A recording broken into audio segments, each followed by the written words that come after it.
আসসালামু আলাইকুম। তো আজকে রানবো আমি কচু শাক। তো এই যে কচু শাক, এখান থেকে আমি কিছু কচু শাক কেটে নেব। কাটা ভিডিওটা আপনাকে দেখাতে পারবো না, কারণ আমি একা একা ক্যামেরাম্যান, একাই সব, যেহেতু সেজন্য আমি স্কিপ করে দেখাতে হচ্ছে আপনাদের। তো আপনারা পাশেই থাকুন। দেখুন দেখুন চারপাশে কত সুন্দর প্রাকৃতিক দৃশ্য। এখানে অনেক কচু আছে, কচুর লতি আছে। তো আজকে আমি কচু শাকটাই নেব, এটা ভাজি করব। দেখুন এই কচুগুলো আপনার এত মিষ্টি, কচুগুলো অনেক স্বাদ, গলা চুলকায় না। তো চলেন এগুলো কেটে নেওয়া যাক। তো আমি কচু শাকটা ধুয়ে এই যে দিয়ে দিয়েছি। ভিডিওটা একটা স্কিপ হয়েছে।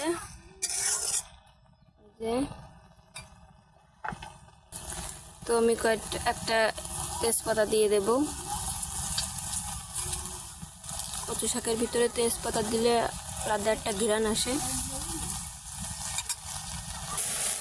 তো আমার কচুটা প্রায় সিদ্ধ হয়ে গেছে, এখন আমি নামিয়ে তেলে দিয়ে নেব। তেল দিয়ে দিলাম, এবার দিয়ে দেবো পেঁয়াজ রসুন।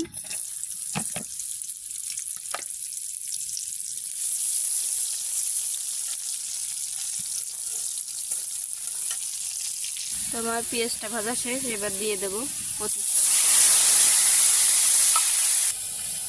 তো আমার কচু শাক ভাজিটা হয়ে গেছে। সবাই ভালো থাকবেন। আর এইভাবে বাড়ির আশেপাশে কচু শাক থাকলে আপনারা উঠিয়ে এনে রান্না করে খাবেন। আল্লাহ হাফেজ, সবাই ভালো থাকবেন।